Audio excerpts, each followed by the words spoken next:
አብረን ሄድን ወደ አሜሪካ። እዛም ሲሄድ ጠላሁት አሜሪካን። በእውነት 3 ወር ቆየሁኝና መጣሁኝ እዚህ ከእናቴ ጋር ለቅሶ ወየው ምን ደርሰው ይኖራል። ለቅሶም ስንሄድ ለቅሶ ቤት ሜካፕ ትለይ ከፈለግሽ ብቻሽን ሂጂ። ለቅሶ ቤት ሜካፕ እውነት ነው። አዎ በቃ እንግዳ መጥቶ ሳሎን ከተቀመጠ ከመኝታ ቤት ለመውጣት ሜካፕ ልቀባ ይችላል።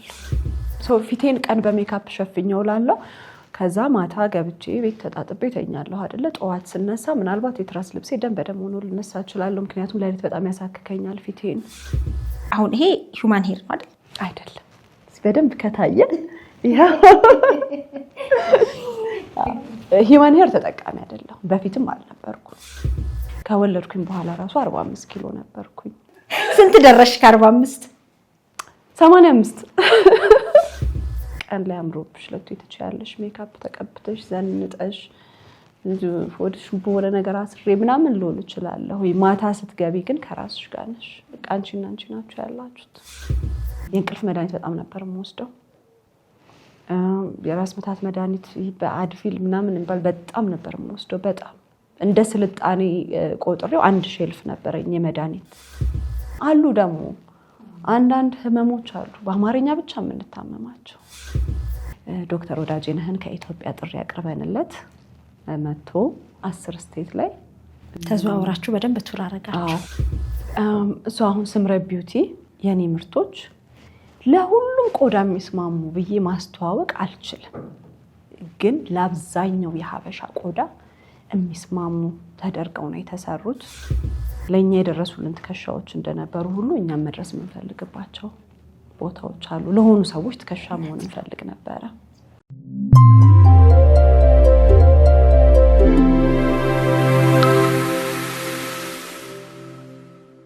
እንኳን ደህና መጣሽ ስምሬ። እንኳን ደህና ቆየሽ መሲ። እግዚአብሔር ይመስገን። በጣም አመሰግናለሁ ከተጣበበ ጊዜሽ ይሄን ቆይታ እንድናደርግ ስለፈቀድሽ እግዚአብሔር ያክብርልኝ። እኔም በጣም ነው የማመሰግነው። ቴንኪው። ተመልካቾቼን ተዋወቂልኝ። ስምረት እባላለሁኝ።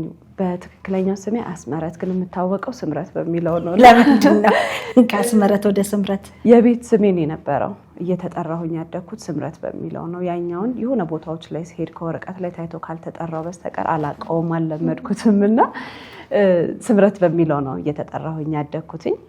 ከዛ በኋላ ደግሞ ወደ ውበት ሙያ ስገባ ስምረት ቢዩቲ የመጀመሪያውን የሜካፕ ስራ ስጀምር ስምረት ቢዩቲ ነበር ያልኩት። ከዛ በኋላ የራሴን ብራንድ አውጥቼ ደግሞ ስኪን ኬር ፕሮዳክቶችን ሳወጣ ስምረት ቢዩቲ ብዬ ቀጠልኩኝና አሁን አብዛኛው ሰው ስሜንም የአባቴንም ስም አያውቀውም። ስምረት ቢዩቲ በሚለው ነው የሚያውቁኝ። ስምረት ቢዩቲ ይባላለሁኝ። የምኖረው አሜሪካን ነው። የ2 ልጆች እናት ነኝ። የ2 ቆንጅዬ ልጆች እናት ነሽ። በጣም ደስ ይላል።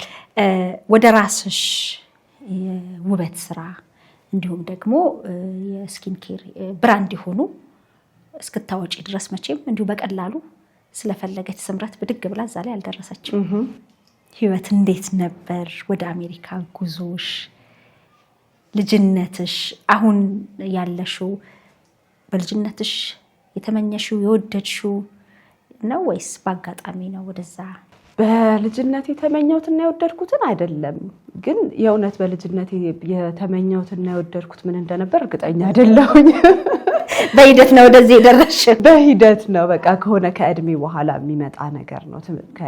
እድሜ ብቻ ሳይሆን ከኑሮሽ፣ ከቤተሰብሽ፣ ካለሽበት ሁኔታ ከዛ እየቀጠለ የመጣ ነገር ነው እንጂ ብዙ ነገሮች ውስጥ ገብቼ ወጥቻለሁ። ብዙ ነገር ጀምሬያለሁ። ልጅነቴ ተወልጄ ያደግኩት አዲስ አበባ እዚሁ አሁን ያለንበት ሰፈር። ወደ ልጅነት ሰፈር የመለሽ መንደሬ ስትይ ነበር። እዚሁ አሁን ካለንበት አጠገብ ነው ተወልጄ ያደግኩት። የድሮ ውሃ ልማት ወይም አስመራ መንገድ ተብሎ የሚጠራው አካባቢ ነው ተወልጄ ያደግኩት። ለቤት የመጨረሻ ልጅ ነኝ። ለቤት የመጨረሻ ልጅ ሆኜ ግን ትንሽ ከቤቱ ደግሞ ፈጠን ያልኩኝ ወጣ ያለ ባህሪ ነበረኝ። አስቸጋሪ የመጨረሻ ልጅ ትንሽ ቀበጥ ስለሚልም እኔ እንጃ እሱን አላውቅም። ብዙ መቀበል አላውቅም። 4 ልጆች የመጨረሻ ነኝ እና ወጣ ያለ ባህሪ ነበረኝ ከልጅነቴ። የማትፈራ ደፋር፣ ብዙ ነገር መሞከር የሚያስደስተኝ ምናምን አይነት ልጅ ነበርኩኝና በልጅነቴ ነው ወደ ስራዎቹ የገባሁትኝ። ከዛን ጊዜ ጀምሮ ምን ሞክረሻል ብትይኝ ንግድ ሞክሬያለሁኝ፣ አስተናጋጅነት ሰርቻለሁ፣ ጽዳት ሰርቻለሁ። እዚሁ መሀል የከተማ ልጅ ሆነሽ ብዙ ጊዜ የአዲስ አበባ ልጆች እንደዚህ አይነት ነገር አይደፍሩም ነው የሚባለው። ኧረ በደንብ ሰርቻለሁ። ከአስተናጋጅነት ንግድ ሰርቻለሁ፣ ጽዳት ሰርቻለሁ።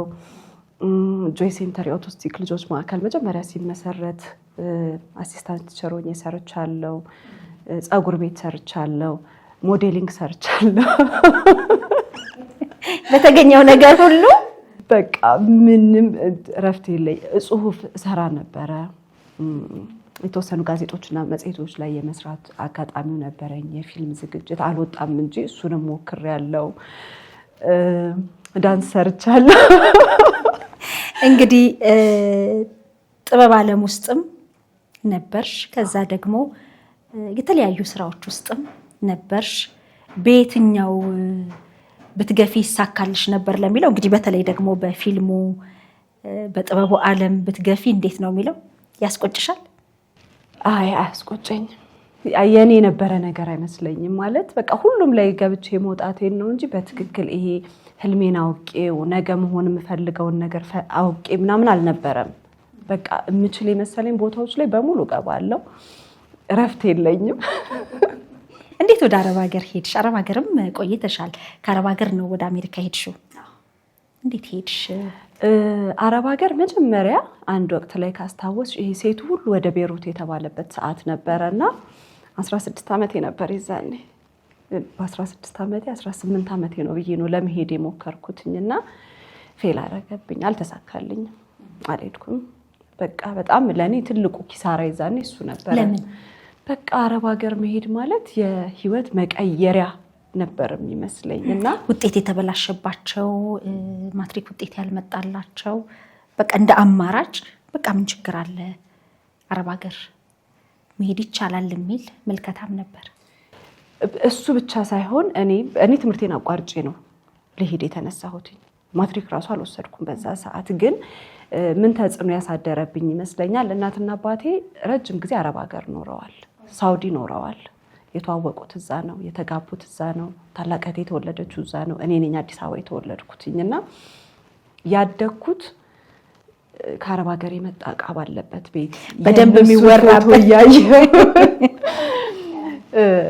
እናቴ ደግሞ በሙያም ሼፍ ስለነበረች ከምትሰራባቸው ሰዎች ጋር በየሀገሩ የመሄድ እንትን ነበራትና ያደግኩት የእናቴን የጣሊያን፣ ፈረንሳይ፣ እንግሊዝ ምናምን የተነሳቻቸውን ፎቶዎች እያየው የምንለብሳቸው ልብሶች ከሳውዲ የመጣ ነው። ቤት ውስጥ የምንጠቀምበት እቃዎች ከሳውዲ የመጡ ናቸው። ስለዚህ ለአንቺ መነሻ አረብ ሀገር ሊሆን እንደሚገባ ነው ያሰብሽው? ከአረብ ሀገር ደግሞ ስፔሲፊክ ሳውዲ ነው። ሳውዲ ነው በቃ መሄድ የምፈልገውና በዛ ሰዓት ሰው ቤትም ዘመድ ቤትም ስንሄድ ማንም ቤት የሌሉ እቃዎች እኛ ቤት አሉና በቃ ሁሉ የሚታይሽ አረብ ሀገር ካልሄድኩኝ ስኬት የለም ብዬ ነው ያሰብኩት። ደግሞ በለጭለጭም ይላሉ ለይታ ሁሉም ነገር ብልጭልጭ ነው። ሁሉም ነገር ማሽኑ ምኑ ብዙ ነገር ብቻ ያደግነው እንደሱ አይነት ቤት ውስጥ ነበርና በቃ የመጀመሪያው ዓላማ አረብ ሀገር መሄድ ነው። እስከዛ ነበረ ሌሎቹንም መሞካክረው። ግን ወደ ሳውዲ ለመሄድ እድሉን ስላላገኘሁኝ ወደ ቤሩት ሞከርኩኝ፣ አልተሳካም። ረጅም ዓመት ሞከርኩ፣ ዱባይ ሞከርኩኝ። ለምንድን ነው ግን ያልተሳካው? ወይ ቪዛ አይመጣልኝም። የሆነ ጊዜ ሜዲካል ወደኩኝ፣ ጉበትሽ ላይ ፋት ያሳያል ተብዬ እሱን ትሪትመንት አደረግኩኝ፣ ዳንኩኝ። እንደገና ሜዲካል አለፍኩኝ። በሆነ ምክንያት ቪዛ አይመጣም። በጣም ልጅነትም አለ። በጣም ቀጭን ነኝ። ከእድሜ በታች ልጅ ነኝ ኦልሬዲ፣ ግን ከእድሜ በታች ልጅ ነው የምመስለው። ግን አንቺ እድሜ ጨምረሻል? እንደው እኔ ጨምሬያለሁ እድሜ። በ16 ዓመቴ ነው 18 ብዬ ለመሄድ ሙከራ የጀመርኩትኝና ፋይናሊ ግን ተሳካልኝና ካልተሳሳትኩኝ በ21 ዓመቴ መሰለኝ ወደ ኩዌት 5 ዓመት ሞክራሽ? አዎ፣ በጣም ነው የሚገርም። ወደ ኩዌት ተሳካልኝ። ወደ ኩዌት ሄድኩኝ። በቃ ማለት በዛን ጊዜ እንደኔ ደስተኛ ሰው አልነበረም። ግን የሄድሽው ሰው ቤት ነው ወይስ ሌላ ስራ እድል? ሰው ቤት። እንደዛም ሆኖ ሰው ደስተኛ ቤት ነበርሽ? ሆኖ ኩዌት ለመስራት ሳይሆን ከኩዌት ወደ ሳውዲ ለመሻገር የሄድሽው? አዎ። አሁንም ሳውዲ ነበረች? በቃ ሳውዲ እና አደረኩት። ሄድኩኝ ሳውዲ። በእውነት ምን ያህል ጊዜ ኩዌት ሰርተሽ? ኩዌት 12 ቀን ነው የቆየሁት። በቃ የኦፊስ ገባሁኝ። ወደ ሳውዲ ነው መሄድ የምፈልገው። ሳውዲና ኩዌት ተቀራራቢ ነው። በመኪና ነው የምትሄጂው። ከሳውዲ መተው አሰሪዎች ከኩዌት ሰራተኛ ይወስዳሉ። ሩቅ አይደለም። ኦልሬዲ እነዛን ኢንፎርሜሽኖች ቀድሜ አውቃለሁ። ለዛም ነው ኦኬ ሳውዲ ካላገኘው ኩዌት ከሄድኩኝ መንገድ አለ ማለት ነው ብዬ ሄድኩኝ። 12 ቀን ነው ሳውዲ ኩዌት የቆየሁትኝ። ከዛ ጥሩ አሰሪዎች አገኘሁኝ ሳውዲ እና ከ12 ቀን በኋላ ሄድኩኝ። ሳውዲ ስገባ ሌላ ታሪክ፣ ሌላ ዓለም ነው። እንዳሰብሽው እንደገመትሽው አይደለም። አንደኛ ቤተሰቦቼ ጅዳ የምትባል ከተማ ነው የኖሩት። በጣም ትልቅ ከተማ ነው። እኔ ደግሞ የገባሁት ሸያጥ የምትባል ገጠር፣ ምንም ነገር የሌለበት፣ ያሉት ራሱ አንድ ቤተሰብ ናቸው። በቃ ይተዋወቃሉ እርስ በርሳቸው። ስትወጪ በረሃና ግመል ብቻ ነው ያለው፣ ሌላ ነገር የለም። ይሄ በፎቶ እያየሁት ያደግኩት ፎቅ ብልጭልጭ ነገር ህልምሽን አላገኘሽውም? ኖ አላገኘሁትም በጭራሽ። ምን አረግሽ? ኖርኩ፣ መስራት ጀመርኩኝ፣ ኖርኩኝ። አሰሬ በጣም ጥሩ ሴት ነበረች። 6 ልጆች አሏት። አንድ ብቻ ሰራተኛ ነው የነበርኩት እኔ። ያው መሀል ላይ ያለው ብሶቱ ቋንቋ ለመቻሉ ምናምን እንዳለ ሆኖ እንደምንም 6 ወር ሰራሁኝ።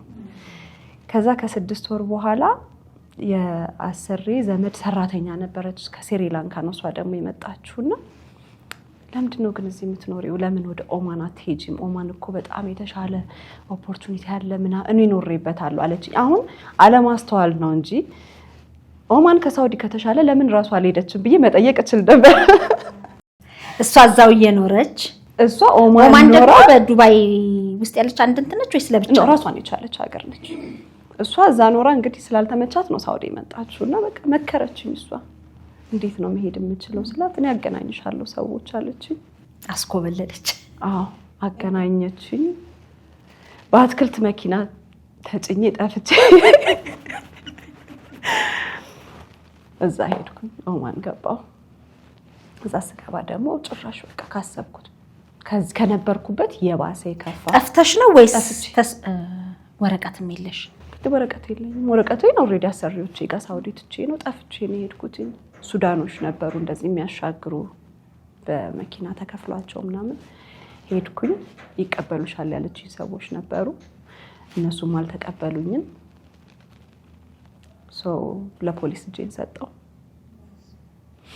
ለፖሊስ እጄን ሰጠሁና አሰሪዎቼ ጋር አስደወልኩኝ። እንዳልኩሽ በጣም የሚገርሙ አሰሪዎች ነበሩኝ። አዎ በቃ ሴትዮዋ በተለይ እኔ ሁለተኛ እናቴ ብላት የማይከፋኝ አይነት ሴት ነበረች። የእውነት አንድ ቀን አላደረችም። እንዳስደወልኩኝ በቃ ፓስፖርቴን ምናምን አስይዛ ባለቤቷን ላከችው። እንድትመለሽ ነው ወይስ እንድትሰጥሽ? እንድመለስ በቃ መጥቶ እሱ እንግዲህ ከፋፍሎ የሚሆን በምን ተግባብተው ብቻ ሳልታሰር ምን ሳልል ይዞኝ ወደ ሳውዲ ተመለሰ። ከዛ 1-2 ወር አካባቢ ሰራሁኝና በቃ አልፈልግም ሳውዲ መኖር፣ ወደ ኩዌት መልሱኝ አልኩኝ። ወደ ኩዌት ተመለስኩኝ። ድጋሚ ሰው ቤት ስራ ጀመርኩኝ። ግን በቃ ከዛ በኋላ አላረፍኩኝም ማለት ነው።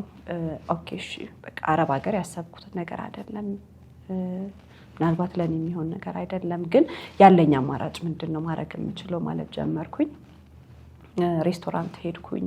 የሊባኒሶች ሬስቶራንት ነበረ። የተለያየ ቦታ ስራ አፕላይ ማድረግ ጀመርኩኝ።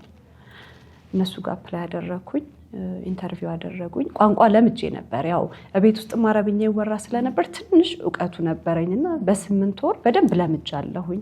በደንብ መናገር እችላለሁ፣ መስማት እችላለሁ። እንግሊዘኛም ደህና ነበርኩኝና የአንደኛው የሊባኒስ ሬስቶራንት አፕላይ ያደረኩበት በደስታ እንቀጥርሻለን ግን መውጣት አለብሽ ከዚህ ሀገር ተባልኩኝ። ለምን? ቪዛ ትራንስፈር ማድረግ አይችሉም። የሰው ቤት 20 እና 18 በቁጥር ነው ቪዛው የሚለየው። የኔ 20 የሚባለው ቪዛ ነበር። 20 ማለት ደግሞ ሰው ቤት እንድትሰሪ ብቻ የሚያገለግልሽ ማለት ነው። መውጣት አለብሽ አሉኝ። እሺ ብዬ ወደ ኢትዮጵያ ተመለስኩኝ። ከዛ ቪዛ ፕሮሰስ እስኪያደርጉልኝ ምናምን እዚህ ወደ 8 ወር ቆየሁኝ። ከ8 ወር በኋላ ተመልሼ ሄድኩኝ። በጣም ረጅሙን ጊዜ የሰራሁትኝ እነሱ ጋር ነው። በደንብ ቃላቸውን ጠብቀው ቪዛ ፕሮሰስ አድርገው ወሰዱኝ።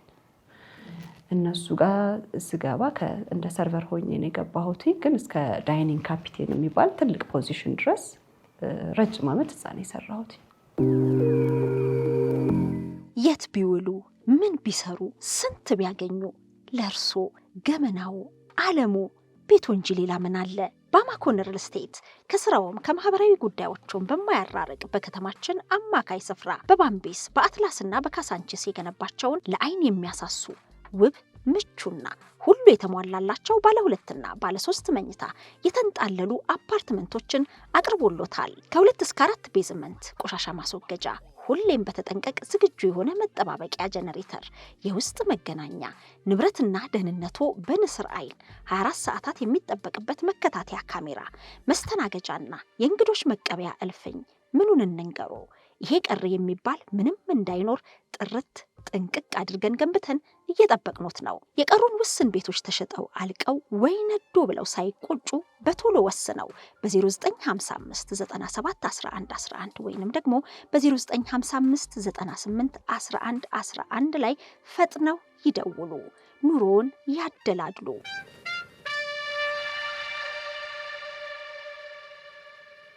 በጣም ይገርማል። እንዴት ወደ አሜሪካ ሄድሽ?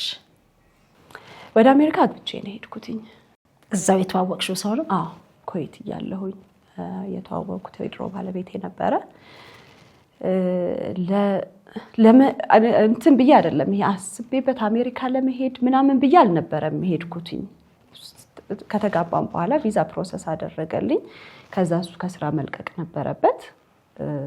አብረን ሄድን ማለት ነው። እዛ ነበር የሚሰራው እሱ ኩዌት ነበር የሚሰራውና አብረን ሄድን ወደ አሜሪካ። እዛም ሲሄድ ጠላሁት አሜሪካን። በእውነት 3 ወር ቆየሁኝና መጣሁኝ። እዚህ አልፈልግም ብለሽ? አይ ሙሉ ለሙሉ አልፈልግም ብዬ ሳይሆን በቃ የሆነ ጭንቀት ውስጥ የገባው ነገር መሰለኝና። ለምንድን ነው ዝም ያለ ነው? ተመሳሳይ ነገር ነው ያጋጠመኝ። ልክ ይሄ አረብ ሀገርን ሲሄድኩት አለ አይደል? አሜሪካ ሲባል ደግሞ ሄደን የቴክሳስ የምትባል ስቴት ነበር የገባነው። ከቴክሳስም ደግሞ በቃ ወደ ሜክሲኮ የምትጠጋ በጣም ገጠራማ ቦታ ላይ ነበር የገባነው እና ገጠር ነው በቃ ገጠር፣ እልም ያለ ገጠር። የኛ ሰዎች የሉም፣ አበሾች ጭራሽ የሉም። አበሾችም የሉም፣ ጥቁሮችም የሉም፣ ነጮችም የሉም። በቃ ሜክሲካኖች ያሉበት ሀገር ነው። ቋንቋ መግባባታችን አብዛኛውን ቦታ እንግሊዘኛ አይወራም። ከኛ ቤት 12 ደቂቃ ከነዳሽ ሜክሲኮ ነው የምትገቢው። ድንበር አካባቢ ነውና በ3 ወር መጣሁኝ ተመልሼ እዚህ 3 ወር ቆየሁኝ። ያው ቤተሰብ ግፊት ምንም አለ አይደለም እንዴ አፍተሻለሽ? ከዛ ሄድኩኝ ተመልሼ። በቃ ከ3 ወር በላይ መቋቋም አቃተኝ። ጠቅልዬ ተመልሼ መጣሁ ወደዚህ ሙሉ ለሙሉ። እስቴት መቀየር አትችሉም ነበር? እሱን ለማድረግ ራሱ ሞራሉ አልነበረኝም። ወንድም ያለዛ ሌላ ስቴት ብዙ ቤተሰቦች አሉ። አትሊስት ነይ እኛ ጋር ከወደድሽው እኛ ጋር ነው አልኩኝ። በቃ ጠላሁት ሀገሩን። በጣም ይገርማል። እና ከ3 ወር በኋላ ጠቅልዬ መጣሁኝ። ምን ያህል ጊዜ ቆየሽ? እዚህ መጥቼ ከ2 ዓመት በላይ ቆየሁኝ። በመሀል ኩዌት ሄጄ ነበረ። የኩዌት ፍቅር በጣም የአረብ ሀገር ፍቅር ነው። ቪዛ ያልተቃጠለም። ቪዛዬ ለምን ሳይቃጠል ቆየ መሰለሽ? በመሀል ለልጄ ፕሮሰስ ለማድረግ ይሄድ ነበረ። አትሊስት እኔ ባልኖርበት እንኳን እሷ ኮሌጅ ስትገባ እንድትማርበት ወይ መሄድ ብትፈልግ። ወልደሽ ነበር በዛን ጊዜ? አዎ ኦልሬዲ 2 ልጆች ወልጄ ነበረ። ግን በአጋጣሚ ትልቋ ነበረች ከኔ ጋር የነበረችውና እሷ እዚህ የተማረች ነበር። ኤሌመንታሪ ተማሪ ነበረች። ግን አድጋ መሄድ ብትፈልግ እዛ መማር ብትፈልግ እና ምን የሚሉት ነገሮች ስለነበሩ የእሷን ቪዛ ፕሮሰስ ለማድረግ መሀል ላይ ገባ ወጣ አላሉ። አልኖርም እንጂ እዛ እየገባሁ ወጣ ነበር። አልተቃጠለም ነበረ ቪዛዬ። ስለዚህ ኩዌት ሄድሽ ተመልሰሽ? ኩዌት ሄድኩ። ከኩዌት ተመልሼ መጣሁ።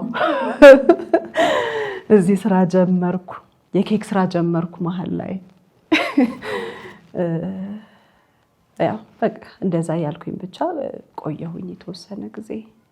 በኋላ ተመልሰሽ እንደገና ለኑሮ ሄድኩኝ። ወደ አሜሪካ ሄድሽ? አዎ ተመልሼ ወደ አሜሪካ ሄድኩኝ። አባቴ ያረፈ እዚህና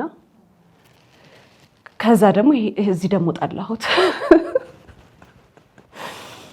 አማራጭ ያለው ሰው አማራጭ ሲኖርሽ አንዳንዴ ትንሽ እዚህም ያለው ነገር በዛ ሰዓት ብዙም ጥሩ አልነበረም። በቃ እናቴም ሂዱ ለምን የልጅሽ ፊውቸር ይበላሻል፣ ቢያንስ እሷ እዛ ሄዳ ትምህርቷን ትማር፣ እንደዛ በሚሉ ነገሮች ፋይናሊ ወስኜ ከልጄ ጋር ጠቅልለን ለኑሮ ሄድን። ፈቃደኛ ነበር የልጆችሽ አባት ወይም ባለቤትሽ ወደዚህ በመምጣትሽ? አዎ ከልጆች አባት ጋር አብረን አልነበርንም። ባለቤቴ ደግሞ በዛ ሰዓት የነበረው እኔ ወደዚህ ስመለስ እሱ ወደ ኩዌት ተመልሶ መስራት ጀምሮ ነበረ። በመሀል ተለያየን። ከሱ ጋር አልሰራም ትዳሩ።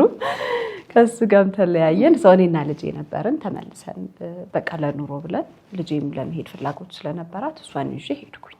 እንዴት ወደ ሜካፕ ሙያ ውስጥ ገባሽ? እንግዲህ በጣም የሜካፕ ተጠቃሚ እንደነበርሽ እንደውም ስናወራ ግሮሰሪ ነው የምትሉት በእናንተ ሱቅ እንኳን ለመውጣት ሜካፕ ሳልቀባ አልወጣም ትይ ነበረ። እንዴት ወደዛ ሙያ ገባሽ? እንግዲህ ራስንም ለማስዋብ ሊሆን ይችላል፣ በሙያ ደረጃ ደግሞ ለሌሎችም አገልግሎት እየሰጡ ራስንም ማስዋብ ደግሞ ሌላ ነገር ነው። እንዴት ወደዛኛው ገባሽ? አሁን ቅድም ባልኩሽ በጣም ልጅ እያለሁኝ ከጀማመርኳቸው ስራዎች ውስጥ አንዱ የነበረው እዚህ ፀጉር ስራና ሜካፕን ተምሬያለሁ በ17 ዓመቴ ምናምን አካባቢ። እሱንም ሰርቻለሁ የተወሰነ ጊዜ። ከዛን ጊዜ ጀምሮ ግን ሜካፕ ተጠቃሚ ነበርኩኝ። ከ17 ዓመትሽ ጀምሮ? ፕሮባብሊ ከ15 ከ16 ታስታውሻለሽ? ፌር ኤንድ ላቭሊ የሚባል ምርት በደንብ አስታውሳለሁ። ከሱን ጊዜ ጀምሮ ተጠቃሚ ነበርኩኝና አሁን ሳስበው የሆርሞን መዛባት የሚመስለኝ የነበረ ነገር ትንሽ ብጉር ያስቸግረኝ ነበር ከልጅነቴ ጀምሮና እሱን ከቨር ማድረግ ፈልግ ነበረ። ስኪን ኬር አላቅም ብዙ ያኔ።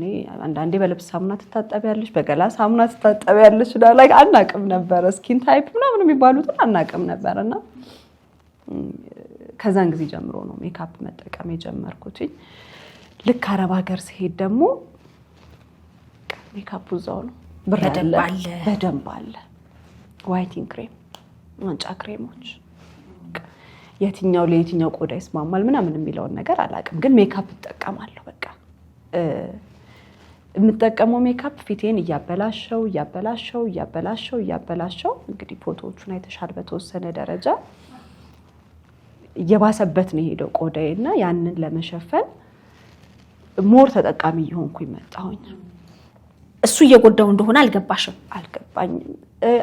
አልገባኝም ወይ እንዲገባኝ አልፈልግም ነበር። እንዲገባኝ አልፈልግም ነበረ። ያው ሰው እኮ አስተያየት ይሰጥሻል። አንቺ ልጅ ሜካፕ ቀንሽ፣ አንቺ ልጅ እንትን ለመሄድ ሜካፕ ትቀቢያለሽ። እዚህ ስመጣ አሁን በተለይ በአመት 3 ይመጣ ነበረ ኩዌት እያለሁኝ ሬስቶራንት በምሰራ ሰዓት አዲስ አመት፣ ፋሲካ፣ ገናን አልቀርም ነበረና መጥቼ ከእናቴ ጋር ለቅሶ ወይ ምን ደርሰው ይኖራል። ለቅሶም ስንሄድ ለቅሶ ቤት ሜካፕ ትለይ ከፈለግሽ ብቻሽን ሂጂ። ለቅሶ ቤት ሜካፕ ሁለት ነው። አዎ በቃ። አንቺ ግን ሳትቀቢ መውጣት ስለማትችይ ነው? አልችልም ስልሽ እንግዳ መጥቶ ሳሎን ከተቀመጠ ከመኝታ ቤት ለመውጣት ሜካፕ ልቀባ እችላለሁ። ፊቴ ተዥጎርጉሯል፣ ጠባሳ በጠባሳ ሆኗል፣ ብጉር በብጉር ሆኗል። ይሄ የምልሽ የ10 ምናምን ዓመት ጊዜ ነው። ይሄ የ2 ዓመትና የ3 ዓመት ጊዜ አይደለም። ምን ነበር ፊቴን የሚያበላሸው አላውቀውም፣ የሚያባብሰው ምን ነበር አላውቀውም። ግን የምጠቀማቸው ነገሮች እያባሱት ነበረ እንዳልኩሽና አንዳንድ ሰው አስተያየት ይሰጥሻል። እንዴት ግን እኮ ይሄ ሜካፕ ያብስብሻል። መስማት ራሱ አልፈልግም እንደሱ አይነት አስተያየቶችን። በጣም ርካሽ ቦታ ሄደሽ ሜካፕ ትገዣለሽ። ለአረቦቹ ቆዳ ተብሎ የተዘጋጀ ሊሆን ይችላል። አታውቂውም፣ አላውቀውም። አክሰሱ ስላለሽ ብቻ ዝም ብለሽ ነው የምትገዢው። በዛ ነው ሜካፕ መጠቀም የጀመርኩት። ከዛ በኋላ ግን ልክ ወደ መጨረሻ ጊዜ ወደ አሜሪካ ጠቅልዬ ሲሄድ ሜካፕ ትምህርት ቤት ገባሁኝ። እዛው ፉል ታይም ከጧት እስከ ማታ በደንብ የምትማሪበት ቦታ ገባሁኝ። በደንብ ለመጠቀም ነው ወይስ ወደ ስራ ለማዋል? ሁለቱንም። በደንብ ለመጠቀምም ወደ ስራ ለማዋልም። ያው ከጊዜም እየተማርሽ የምትሄጂው ነገር አለ። አሁን ትንሽ አሻሽያለሁ እኮ የምጠቀማቸውን ነገሮች ምናምን ማወቅ ጀምሬያለሁ። ማንበብ፣ ሪሰርች ማድረግ ምናምን ጀምሬያለሁኝ። በጣም እየወደድኩት መጣሁ ትምህርቱን፣ በቃ ከሚባለው በላይ። ከዛ ሜካፕ ጨርሼ ፀጉር ስራ ጨርሼ ባዲ ፔንት የሚባል ፕሮግራም ላይ ገባሁኝ። ሙሉ የሰውነት ሜካፕ ሰዎቹ ራቁታቸውን ነው የሚመጡት። ሙሉ እንደ ልብስ አድርገሽ ሸፍነሽ ነው የምትሰሪያቸው። ለሙቪ ሊሆን ይችላል፣ ለሾው ሊሆን ይችላል። ባዲ ፔንት ገባው። ባዲ ፔንት ጨረስኩ። ከዛ ኤስኤፍኤክስ የሚል ሜካፕ ሆረር ሙቪዎች ላይ ምናምን የምታያቸውን ሜካፕ ራሱን ችሎ ለፊልም ኢንዱስትሪው እነሱን ተማርኩኝ። ከሁሉም ግን ባዲ ፔንት ላይ ስታክ አደረኩኝ እና ስፔሻላይዝ አደረኩኝ በባዲ ፔንት። በባዲ ፔንት ስፔሻላይዝ ለምን እዛ ላይ ስታክ አደረግሽ? ወይም ደግሞ እዛ ላይ ለምን? አርቱን ወደድኩት መሰለኝ። በቃ አርቱን በጣም ወደድኩት እና ከአስተማሪን ደግሞ በጣም ጎበዝ አስተማሪ ነበረችኝ እና ተጽዕኖ አሳደረች በጣም። ከዛ ግን ሁሌ ምን ያስፈራኝ ነበረ፣ አንዳንድ ቦታዎች ላይ ሄደን ስንሰራ ራሳችንን የምንቀባቸው ሰውነታቸውን፣ ከዛ በኋላ ቀረጻቸውን ምንም 5 ሰዓትም 10 ሰዓትም ጨርሰው እኛንን የምናስለቅቅላቸው። በውሃ ታጥበሹ የሚለቅ ነገር አይደለም። ሜካፑ ላይ ያለው ኬሚካል አለ። ከዛ ደግሞ እሱን ለማስለቀቅ ሰውነታቸው ላይ የምናረገው ኬሚካል አንዳንዴ በቃ ንጹህ የሆነ ልስልስ ያለ ገላ ይዘው መጣው ጨርሰው ቀረጻቸው ምናምን አስለቀንላቸው ስንል ተሰነጣጥቀው ወይ ገላቸው ድብድብ ብሎ ሽፍ ብሎ ምናምን ነው የሚመለሱት እና እሱ ነገር ኮንሰርን እያደረገኝ መጣ። ምንድነው እየሰራው ያለሁት የሚለው እነሱስ ለምን አይሉም? የሚሰሩት ፊልሞች ለምንድን ነበር? ሾው ነው አብዛኛው ጊዜ መድረክ ሾው። ፊልሞችም ግን እነሱ ለሚፈልጉት ስራ ነው የሚያውሉት እና ለየት ያለ ነገር ይዞ ለመምጣት በተለይ ደግሞ ስቴጅ ላይ ያለ ሾው ነገር ምናምን ሲኖራቸው ልብስ መልበስ አይፈልጉም። በጣም አነስተኛ ልብሶች እንደዚህ ፕራይቬት ኤሪያቸውን ለመሸፈን ይለብሱና ከዛ ሌላ ገላቸው በቀለም ነው የሚሸፈነው። በጣም ደስ የሚል አርት ነው። በጣም ያምራል። ዩኒክ ነው። ደስ ይላል። ግን ቆዳ ላይ የሚያመጣው ነገር ቀላል ነገር አይደለም። እነሱ ላይ ብቻ ሳይሆን እኛ ላይ ማስክም ታደርጊያለሽ። ግን ስቲል በኤርብረሽ የሚሰሩ ነገሮች ምናምን ከሆነ ይፈነጣጠራል። ስትስቢው ነው የምትዩ ኬሚካሉን። ልክ አልነበረም ስራው። ስለዚህ ምን አይነት ውሳኔ ወሰንሽ? አንቺም እየተጠቀምሽ ነው ሜካፕሽን እስከዛን ጊዜ ድረስ? በጣም ውሳኔ ሳይሆን ከአስተማሪ ጋር ወደ ንግግር ገባንና ለምን ከእነዚህ ለባዲ ፔንት የምንጠቀምባቸውን ቀለሞች ከኬሚካል ነፃ በሆነ መልኩ መሰራት ይቻላሉ። አንደኛ ቢዝነስ ነው፣ ሁለተኛ ደግሞ የሰውን ቆዳ መጠበቅም ነው፣ ኃላፊነትን መወጣት ነውና እሱን ነገር ለምን አንጀምርም? እስኪ እንስራ፣ እንሞክር፣ ሪሰርች እናርግ፣ ኮርሶችን እንውሰድ ምናምን ወደሚለው ከሷ ጋር ወደ ምክክሩ ገባንና እነዛን ነገሮች ማጥናት ጀመርን። ከዛ ግን እሱን እያጠናሁኝ እያለ ሰምሃው ደግሞ ያ ጊዜ ማለት ምን አይነት ጊዜ ነበረ መሰለሽ? ለኔ ከአባቴ ሞት እያገገምኩ የነበረበት፣ ስለ ራሴ ብዙ ነገር እየተማርኩበት፣ ፐርሰናል ዲቨሎፕመንት ትሬኒንጎች እየወሰድኩበት የነበረ ምናምን ጊዜ ስለነበር ይመስለኛል ትንሽ ሰፋ እያደረኩኝ ማሰብ የጀመርኩበት እና ስቲል እኮ ግን እየሞከርኩ ያለሁት ቀለም ለመስራት ነው፣ የሰዎችን ቆዳ ለመሸፈን ነው። እሱ ቢዝነስ ውስጥ ከምገባ ለምን ኦልሬዲ የተጎዳ ቆዳ ትሪት እንዴት እንደሚደረግ ለምን መማር አልጀምርም ወደሚለው ወደዛ ጋር ስመጣ ከአስተማሪ ጋር ተለያያችሁ። ያንቺም ፊት እየተጎዳ ነው፣ በጉዳት ውስጥ ነው ያለው። ስለዚህ ለራስሽን መፍትሄ ለማበጀት መማሩን የመረጥሽው? መማሩን የመረጥኩት። ወደ ሕክምና ቦታ ሳትሄጂ? ወደ ሕክምና አልሄድኩም። ወደ ሕክምና አልሄድኩኝም። ራሴን በራሴ ወደ ማስተማሩ ነው የገባሁት። አጫጭር ትሬኒንጎችን ወስዳለሁ፣ ሪሰርች ሰራለሁ፣ የምጠቀማቸውን ነገሮች በደንብ ማንበብ፣ ሰርች ማድረግ፣ ምንድናቸው፣ ለማን ቆዳ ነው የተሰሩት፣ ማን የሰራቸው፣ ምን ያህል ኬሚካል አላቸው፣ ወደ እነሱ ውስጥ ገባሁኝና በቀጥታ ራሴ ላይ ነው መስራት የጀመርኩት። ለውጥ አመጣ? አዎ። ለምስክር ፎቶ ሰጣለሁ። የሚነገሩት ነገሮች ያለፉ ስለሆኑ አስረጅ የሚሆኑ እኔ እየተመለከትኳቸው ነበር። እንግዲህ ይሄ እዚህ በዚህ በኩል እንዲህ እንዳለ ብጉር እና ፊት ላይ እሱን ለመሸፈን የምትጠቀሚው ሜካፕ ራሱ አያጉረበርበው? በጣም ያጉረበርበዋል። ፊቴን ቀን በሜካፕ ሸፍኘው ላለው ከዛ ማታ ገብቼ ቤት ተጣጥቤ ተኛለሁ አይደለ? ጠዋት ስነሳ ምናልባት የትራስ ልብሴ ደም በደም ሆኖ ልነሳ እችላለሁ። ምክንያቱም ለሊት በጣም ያሳክከኛል፣ ፊቴን በጣም ነው ማከው። አላቅም። እንደገና እሱ ተቦጫጭሮ ያድራል። ሌላ ቁስል ፈጥሮ ያድራል። እሱ ላይ ደግሞ ሜካፕ ትጠቀሚያለሽ። እሱን ለመሸፈን ገና ያልዳነ ቁስል ላይ ጠዋት ተነስተሽ ደምሽ ጠራርገሽ ተጣጥበሽ ደግሞ ሜካፕ ደም ላይ ሜካፕ ከራስ ጋር ትግልም ይመጣል አይደል? ከተቀባሽ በኋላ ቢያሳክክሽ እንኳን አትነኪው። አንዴ አትነኪ እንደው ትንሽ ነካ እያደረግሽ ያለሽ ካልሆነ ያረሽ ወደ ራሴ ላይ መስራት ስጀምር ሁሉም ነገር ላይ ነው የጀመርኩት። ፊቴ ላይ ብቻ አይደለም። ፀጉሬም ዳሜጅ ሆኖ ነበረ። ቀለም መቀባት ጀምሬ ነበር። አልወድም ነበር ቀለም። ከሆነ ጊዜ በኋላ ግን መቀባት ጀመርኩኝ። ቀለሙንም እንደዛ ነበርኩኝ። የትኛው ነው ለኛ ጥሩ ኬሚካል አለው ወይ ኬሚካል የለም፣ በቃ ምንም የማውቀው ነገር የለም በዛ ሰዓት።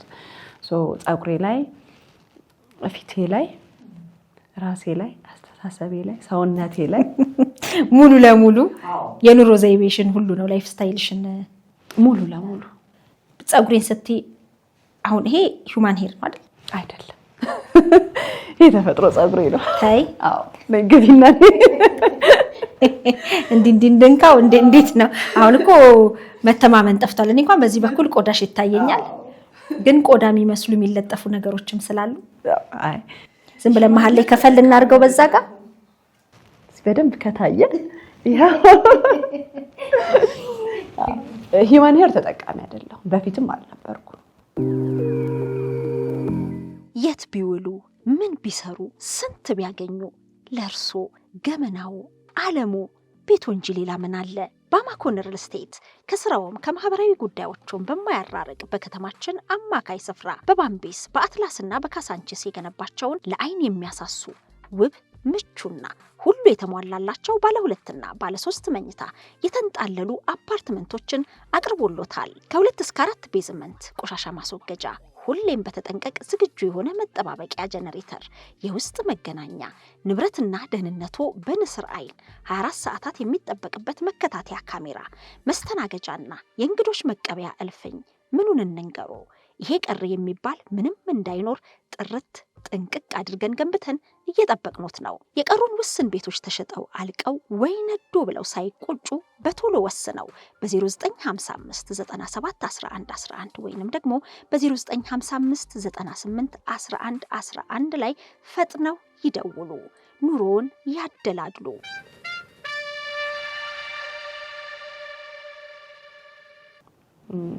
ፊቴን ሜካፕ በመጠቀምም ሰዓት ሂውማን ሄር ብዙ ተጠቃሚ አልነበርኩኝ። ተጠቅሜ ያውቃለሁ ዊክ ግን ሞር ሹሩባ ሲሰራ ምናምን ካልሆነ አትጠቀሚም።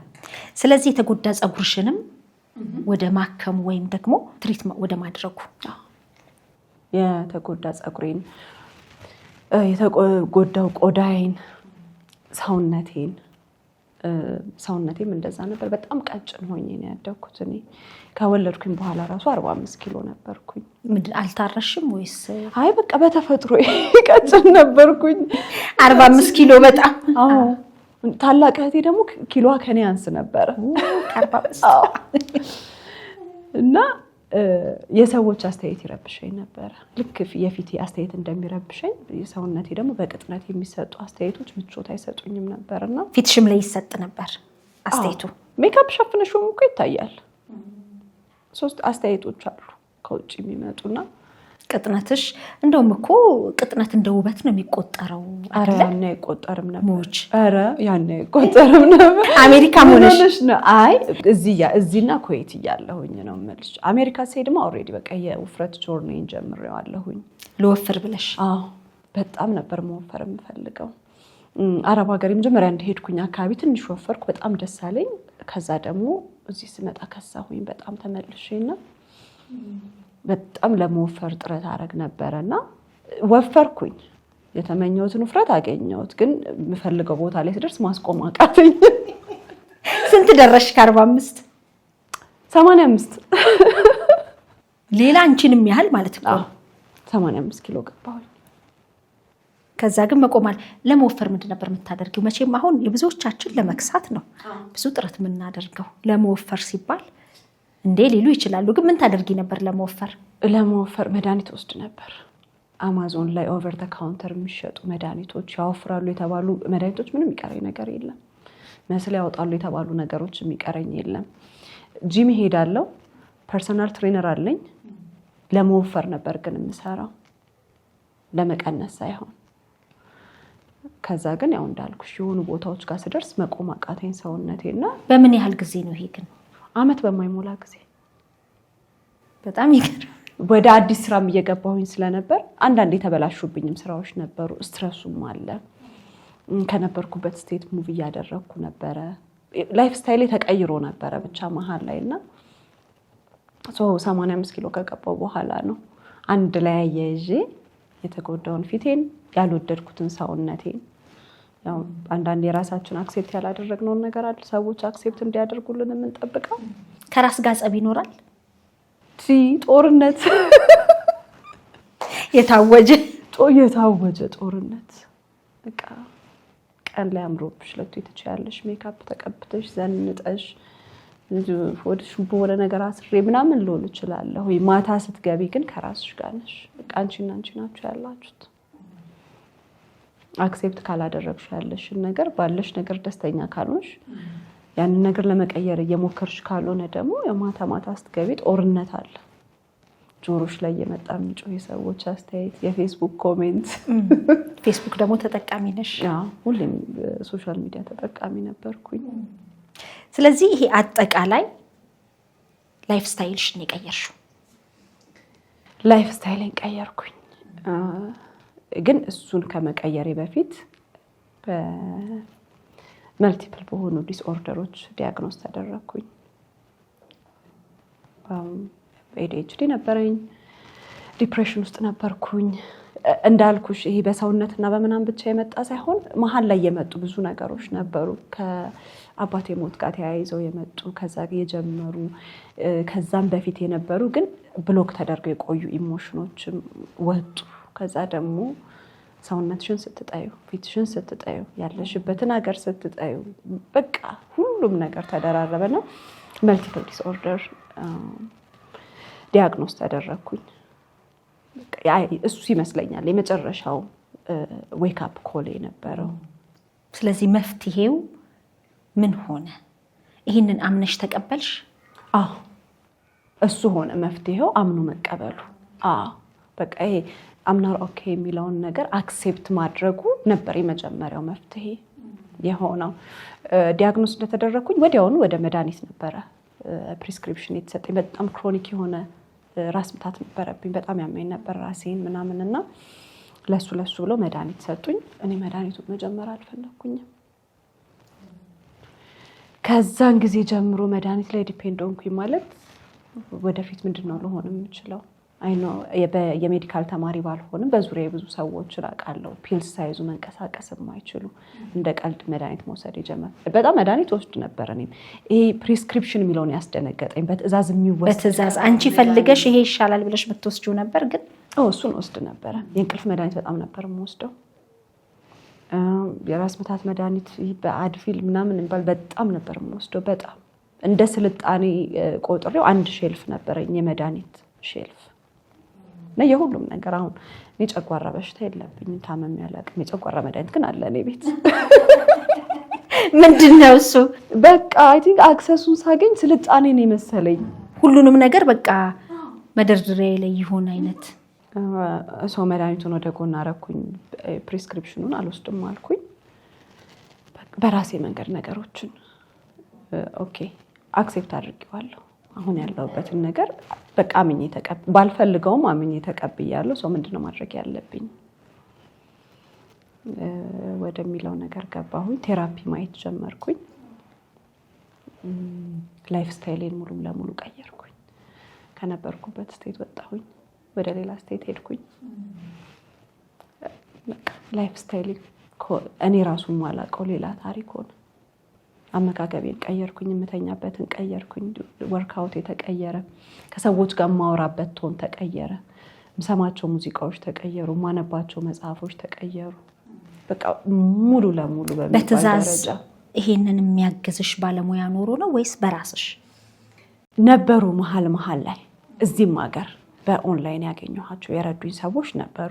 ስጀምር ግን በራሴ ነው የጀመርኩትኝ። የመጀመሪያ ቴራፒስቴ ነጭ የነበረችው ካሊፎርኒያ የምትኖር በቴራፒ በኩል እሷ ታግዘኝ ነበረ።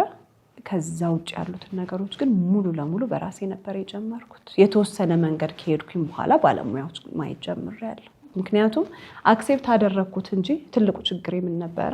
ባለሙያ ጋር ሂጂ ብትይ እዛ ጋር ሄጄ አድሚት ማድረግ ማመን የማልፈልጋቸው ነገሮች አሉ። ጀጅ መደረግ ትፈሪያለሽ። ተቀብያለሁ እኮ በቃ ያለሁበትን ስታተስ ተቀብያለሁ፣ ግን ስቲል ጀጅ መደረግ ፈራለሁ ባለሙያ ጋር ሄጄ። ምን ያህል ጊዜ ፈጀ በዚህ ሁኔታዎች ውስጥ? የሚቆም ነገር አይደለም። አሁን ይህን ያህል ጊዜ ፈጀ ብዬ ምዘጋው ነገር አይደለም። ምክንያቱም ቴራፒ ማየት ካቆምኩኝ በኋላ እንደገና ሌላ ቴራፒ ማየት ነበረብኝ። የሆነ የተዘጉ ወይ ፕሮሰስ ያላደረግናቸው ኢሞሽኖች ይኖራሉ ወይ ምናምን። የሚቆም ነገር አይደለም። መኖር እስካለሽ ድረስ አሁን የሚቀጥል ፕሮሰስ ነው፣ ነገም የሚቀጥል ነው። ይሄን ያህል ወሰደብኝ ብዬ የምተወው ነገር አይደለም። ሰውነቴንና የፊቴን ቆዳ ለማስተካከል ግን በጣም በሚገርምሽ ሁኔታ 1 ዓመት አልፈጀብኝም። ተስተካከለ? ፊትሽም ተስተካከለ? ሙሉ ለሙሉ አልተስተካከለም፣ ግን ለውጥ የማይለቁ ጠባሳዎች አሉ። ውስጥ የገቡ ዲፕ የሆኑ ጠባሳዎች አይለቁም። ወደ ጨረር ሕክምና ወደ ሰርጀሪ ምናምን የሚለውን ደግሞ በጭራሽ መግባት አልፈለኩኝም። ግን በቃ አወቅኩት ምን ነበረ ፊቴን የሚያበላሸው። ሜካፕ ብቻ እኮ አልነበረም፣ የምበላቸው ምግቦች፣ ስኪን ታይፕ ምን እንደነበረ አላውቅም በዛ ሰዓት። አሁን ስኪን ታይፓችን ምንድን ነው? ኖርማል ነው? ድራይ ነው? ኮምቢኔሽን ነው? ኦይሊ ነው? እነዚህን ነገሮች አላውቅም። ብለድ ታይፕ፣ ለእኔ ብለድ ታይፕ የሚስማሙ ምግቦች ምንድን ናቸው? የማይስማሙ ምግቦች ምንድን ናቸው? ሆርሞኔ ባላንስ ነው ወይ? ሆርሞኔ ባላንስ የሚያደርግልኝ ነገር እፈልጋለሁ ወይ? የማውቃቸው ነገር የለ። ስገባ ዲፕ ነው የገባሁበት፣ በደንብ ነው የገባሁበት። በደንብ ነው ራሴ ላይ ኢንቨስት ያደረግኩትኝ ብዬ የማስበው። ኢንቨስት ያደረግኩት ስልሽ ይሄ በሰርጀሪ ከላይ በሚታይ ነገር ሳይሆን በቃ እኔ ከጭንቅላቴ ከአስተሳሰቤ ከአይምሮዬ ጀምሮ ሙሉ ነገር ላይ በደንብ ነው የሰራሁትኝ እና በ1 ዓመት ውስጥ ኦልሬዲ ወደ ስራው ገብቻለሁ። ከራስሽ አልፎ ለሌላው ለመትረፍም በተለይ ስኪን ኬር ላይ እየሰራሽ ያለሽው ነገር አለ። ያ ብቻም አይደለም፣ ሜንታል ሄልዝ ላይም እየሰራሽ ያለሽው ነገር አለ። መነሻሽ ራስሽ ነሽ። ምንድን ናቸው? ያው ስኪን ኬሩ እንዳልኩሽ ነው። ራሴ ላይ ከሰራሁኝ በኋላ ኦኬ ለካ ቆዳን ትሪት ማድረግ ይቻላል፣ ለካ ሂል ማድረግ ይቻላል። ወደ ነበረበት ምናልባት 100% መመለስ ባንችልም ግን ስቲል የተወሰነ ትሪት ማድረግ እንችላለን ወደሚለው ገባሁኝ። ከዛ በኋላ ነው ስምረት ቢዩቲ ብራንድ የተመሰረተው ማለት ነው። ከተለያዩ ካምፓኒዎች ጋር መስራት ጀመርኩኝ። እንዳልኩሽ ከልጅነቴ ደፋር ነኝ፣ አልፈራም። የተለያዩ ሰዎችን በካምፓኒ ደረጃ ኮሚኒኬት ማድረግ ጀመርኩኝ። ከኬሚስቶች ጋር መስራት ጀመርኩኝ። የምፈልጋቸውን አይነት ቢዩቲ ፕሮዳክቶች አገኘሁኝ። አሜሪካና ካናዳ ፕሮዳክቶቹ ክሊን መሆናቸውን እርግጠኛ መሆን ነበረብኝ። ከጎጂ ኬሚካል ነፃ የሆኑ በኤፍዲኤ በአሜሪካና በካናዳ ወይም በፉድ ኤንድ ድራግ አድሚኒስትሬሽን አፕሩቭ የተደረጉ ኢንግሪዲያንቶችን የያዙ ፕሮዳክቶችን ብቻ መስራት ጀመርን ማለት ነው። ስምረት ቢዩቲ ላውንች ተደረገ። ለሴቶችም ለወንዶችም የሚሆን የቆዳና የፀጉር እንክብካቤ መጠበቂያ ናቸው። እሱን ላውንች አድርጌ እሱን እየሰራሁኝ ደግሞ ኦኬ ስምረት ቢዩቲ ከኔ መጥቷል። ከኔ ቆዳ፣ ከኔ ሰውነት፣ ከኔ ፀጉር ዳሜጅ ከመሆን መጥቷል። ሜንታል ሄልዝ ደግሞ እኔ ሂል ማድረግ ከቻልኩኝ ከዛ በፊት እንዳልኩሽ የመጀመሪያ ቴራፒስት ነጭ ነበረች እና ሂፕኖቴራፒስት ነበረች። ከእሷ ጋር 6 ወር ቴራፒ ሰርቼ ስወጣ ምን አይነት ሰው ሆንኩኝ መሰለሽ? የቪክተም ሜንታሊቲ ያላት ሴት፣ ለጥፋቷ ሁሉ የሆኑ ሰዎችን እየፈለገች የምትወቅስ ሴት። አሁን ከእሷ ጋር ስንሰራ እሷ አትችልም እያልኩኝ ወይ እሷን እየወቀስኩኝ አይደለም። አንቺ ውስጥ የተፈጠረው ስሜት የባህል ልዩነት አለ፣ የቋንቋ ልዩነት አለን። ከየት እንደመጣሁ አታውቅም። ከምን አይነት ባህል፣ ከምን አይነት ቤተክርስቲያን፣ ከምን አይነት ቤተሰብ እንደመጣሁ አታውቅም። እሷ ትሪት እንደምታደርገኝ እንደምታውቃቸው ሰዎች በሀገሯ፣ በአካባቢዋ፣ በቤተክርስቲያኗ እንዳሉት ሰዎች ነው ትሪት የምታደርገኝ። እኔን ደግሞ ምን አደረገኝ? ያው ሂፕኖቴራፒስት ወደ ኋላ ተመልሰሽ ልጅነትሽ ላይ ነው የምትሰሪው ብዙ ጊዜና ልጅነቴ ላይ ብሌም የማረጋቸው ሰዎች አገኘሁኝ። ኦኬ ያኔ እኮ እሱ እንዲህ ባያረገኝ ኖሮ አሁን እንዲህ አልሆንም ነበር። ያኔ እሷ እንዲህ ባታረገኝ ተጠያቂ የምታደርጊውን ሰው መምረጥ ጀመርሽ። እና በዛ እድሜ ራሱ ለማጠፋቸው ጥፋቶች ወደ ኋላ ተመልሼ የምወቅሰውን ሰው አገኛለሁ። ከዛ በኋላ ግን እዚህ ቴራፒ ማየት ጀመርኩኝ ኢትዮጵያ በኦንላይን እዛ ሆኜ ማለት ነው። እዚህ ያሉ ቴራፒስቶች አንደርስታንድ ያደርጉኛል። የማወራውን ነገር ያውቃሉ፣ ከየት እንደመጣሁ ያውቃሉ። አንዳንዴ ስላስተዳደጋችን ስናወራ በተለይ ተመሳሳይ እድሜ ላይ ካለን እንደምታውቂው አንድ ቤት ያደግን እስኪመስለን ድረስ ነው ተመሳሳይ ነገር ነው ያለን። እና ከነሱ ጋር የሰራሁት ሞር ጠቀመኝ ብዬ አስባለሁ። እና አሉ ደግሞ አንዳንድ ህመሞች አሉ በአማርኛ ብቻ የምንታመማቸው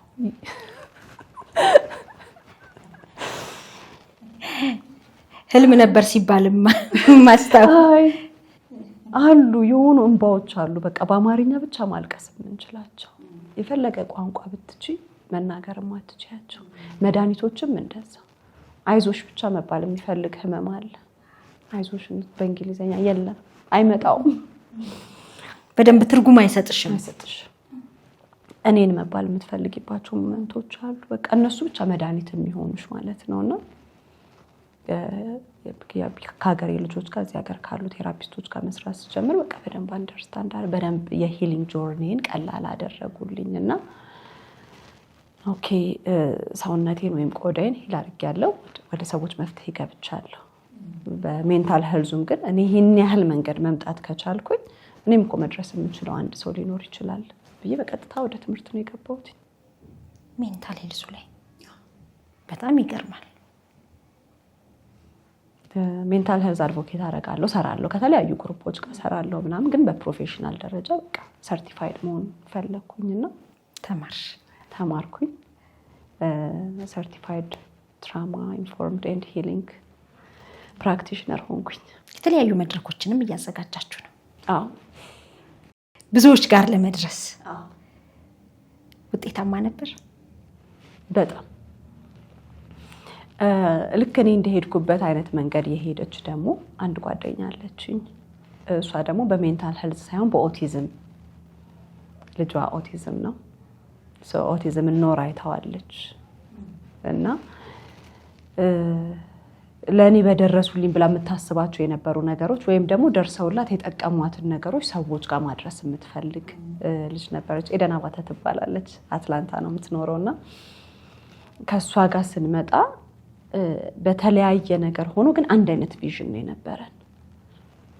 ለእኛ የደረሱልን ትከሻዎች እንደነበሩ ሁሉ እኛም መድረስ የምንፈልግባቸው ቦታዎች አሉ። ለሆኑ ሰዎች ትከሻ መሆን እንፈልግ ነበረ። በዛ የተነሳ ድሮፕ ኦፍ ሆፕ የሚል ድርጅት አቋቋምን። በየሄድንበት አንዳንድ ድሮፕ አስቀምጠን ማለፍ የሚል ነበረና እሷ ሞር ኦቲዝሙ ላይ ነች፣ እኔ ሜንታል ሄልዝ ላይ ነኝ። ኢቨንቶችን ኦርጋናይዝ ማድረግ ጀመርን። አሁን በቅርቡ የሰመር ትምህርት በተዘጋበት ሰመር ብሬክ በነበረበት ሰዓት አሜሪካ ላይ ዶክተር ወዳጄነህን ከኢትዮጵያ ጥሪ ያቅርበንለት መጥቶ በስምረት ቢዩቲ፣ እሷ ደግሞ የእኛ ልጆች ኦቲዝም አሶሲዬሽን የሚላለ ኢትዮጵያ ውስጥ የተመሰረተ ከነሱ ከመስራቾች ውስጥ አንዷ ነች እና ስምረት ቢዩቲ፣ የእኛ ልጆች ኦቲዝም አሶሲዬሽን እንዲሁም ቴስት ኦፍ ኢትዮጵያ በትብብር ሆነን ድሮፕ ኦፍ ሆፕ መድረክን አዘጋጅተን ዶክተር ወዳጄነህን ይዘን ያው እሱ በሜንታል ሄልዙም በሜዲካሉም በሜዲሲኑም በሁሉም በኩል ስላለ የሚያግዘን ሰው እሱ ነው የነበረውና ከዚህ ጥሪ ያቅርበንለት ፈቃደኝነቱን ገልጾ መጥቶ 10 ስቴት ላይ ተዘዋውራችሁ በደንብ ቱር አደረጋችሁ። በጣም የሚገርሙ ኢቨንቶች አዘጋጅተን እንዲህ አይነት ኢቨንቶች ተቀርጸው ለሌላውም መትረፍ ቢችሉ ብዬ እመኛለሁ። ምክንያቱም ቀላል ነገር አይደለም። ይሄንንስ አድርጋችኋል? 10 መድረኮች ላይ 10 ስቴቶች ላይ ስትዞሩ? አላደረግንም። ኢቨንቶቹ ተቀርጸዋል ግን አልተለቀቁ። ያልተለቀቁበት ምክንያት ደግሞ ምን ነበረ? 10 ስቴት ላይ ያደረግነው ከነበረን የጊዜ ጥበት ነው።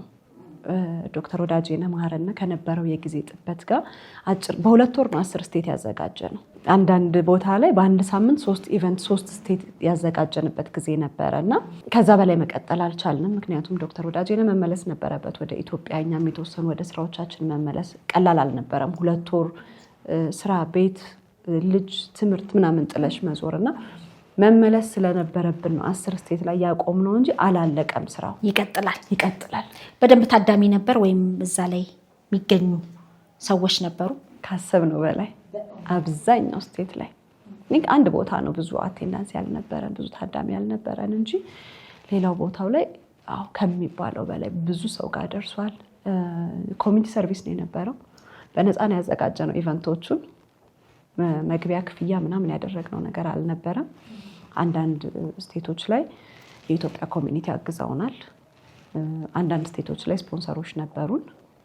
ያላገኘንባቸው ቦታዎች ላይ ደግሞ እኔና ኤደን ከኪሳችን እያወጣን ነው ኢቨንቶቹን ያዘጋጀነው። ለዓላማችሁ ለኛ የደረሰ ትከሻ ስላለኛ ደግሞ ለሌላው እንድረስ ብላችሁ ነው እንግዲህ። ይሄ በተለይ ኦቲዝም የሚሆን ሜንታል ሄልዝ በጣም ውስብስብ ነው።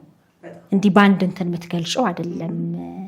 ያንን ለመረዳት እናንተ ደግሞ ከራሳችሁ ተነስታችሁ ነውና ወደ የመፍትሄ አካል እንሁን ብላችሁ ቪዥናችሁንም እውን ለማድረግ የጣራችሁትና ምን ያህል ለወደፊት አስፈነጠራችሁ? የዚህ 10 ስቴት ግብረ መልስ ለቀጣይ ስንት ቦታ ያስኬዳችኋል? ምን ያህል አቅም ሆናችሁ? በቃ በአቅም ብቻ ሳይሆን ኃላፊነት ተጫነ። ማቆም እንዳንችል ነው የሆነው። አሁን ይሄን ነገር ማቆም አንችልም።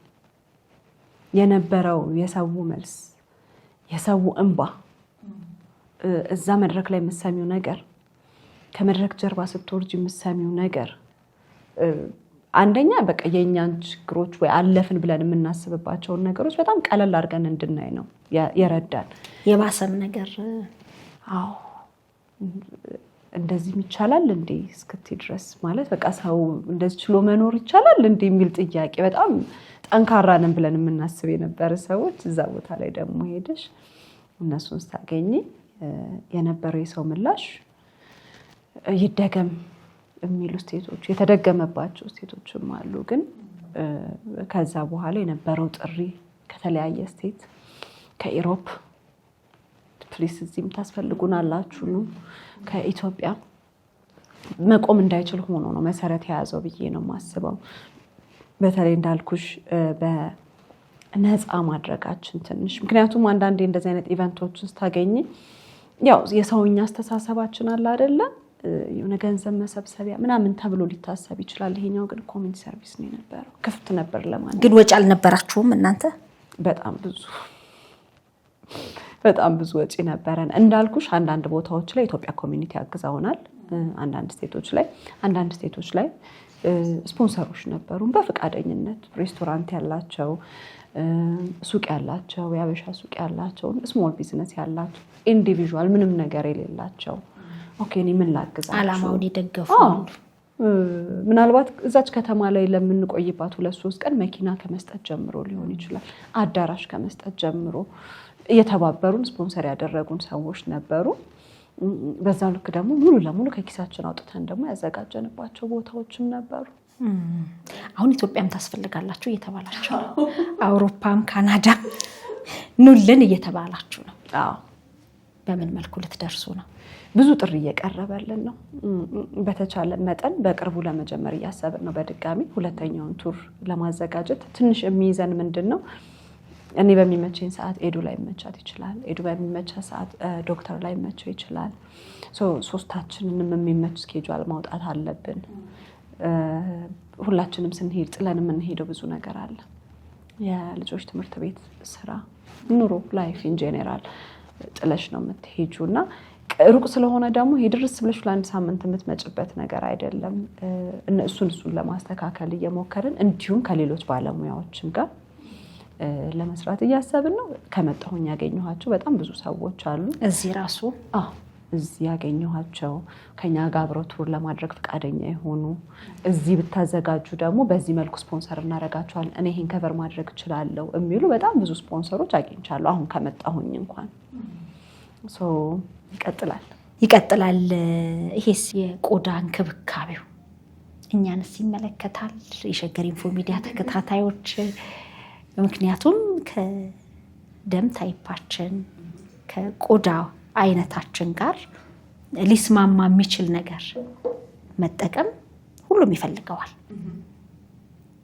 ከሱ ጋር እንዴት ነው እሱ? አሁን ስምረት ቢዩቲ የኔ ምርቶች ለሁሉም ቆዳ የሚስማሙ ብዬ ማስተዋወቅ አልችልም፣ ግን ለአብዛኛው የሀበሻ ቆዳ የሚስማሙ ተደርገው ነው የተሰሩት። እንግዲህ ያው እስካሁን ማርኬት ላይ አሉ፣ ኢትዮጵያ ውስጥ አሉ። በሱቅ ደረጃ አልገባንም፣ ግን ስልክ መተው እችላለሁ። የሚፈልጉ ሰዎች ደውለው ማዘዝ ይችላሉ።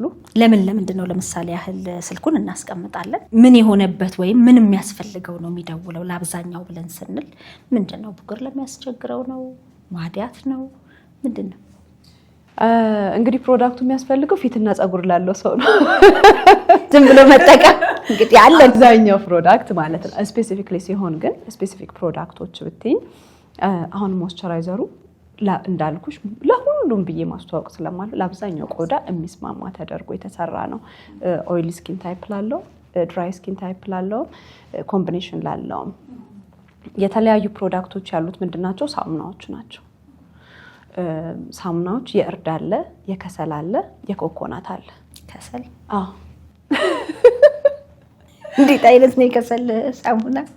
በጣም ትልቁ ሽያጭ ላይ ያለው ካሉኝ ፕሮዳክቶች በሙሉ የእርድ ሳሙናና የከሰል ሳሙና ነው። በተለይ ብጉር ለሚያስቸግራቸው ሰዎች የከሰል ሳሙና። ከሰል በተፈጥሮ ዲቶክስ ያደርጋል። አይሮን ነው እዚህ ሀገር ምን ያህል እንደተለመደ እንጂ በፒልስ ደረጃ ይዘጋጃል ከሰል ዲቶክስ እንዲያደርግ ሰዎች። ድሮ በልጅነታችን ጥርሳችንን መፋቃችን ጥርስ ሳይድ ኢፌክት አለው እንጂ እኮ ውጤቱን አይተነዋል። ግን ሳይድ ኢፌክት አይመከርም።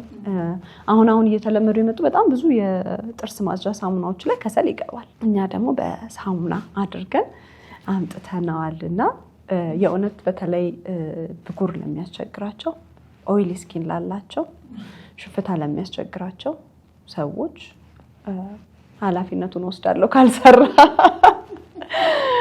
እንግዲህ ይሄ ከሰል የፊት ነገር ነው ደግሞ ማይሸፈን ነው። ስለዚህ በዚህ ሁኔታ ውስጥ በተለይ ብጉር ለሚያስቸግራቸው ከሰል፣ እርዱስ? የእርድ ሳሙናውስ? እርዱ ለሁሉም ቆዳ ነው፣ ለሁሉም ብጉር ለሚያስቸግረውም ይሆናል። የከሰሉን ያህል ግን ቶሎ ውጤቱን አታዩም፣ የማክሰም ኃይሉን አታዩም። ሞር የእርዱ ለምን ይመከራል? ምንም ለሌላቸው ወይም ደግሞ ብጉር ወጥቶ ከጠፋ በኋላ ጠባሳ ላላቸው፣ ማዲያት ላላቸው።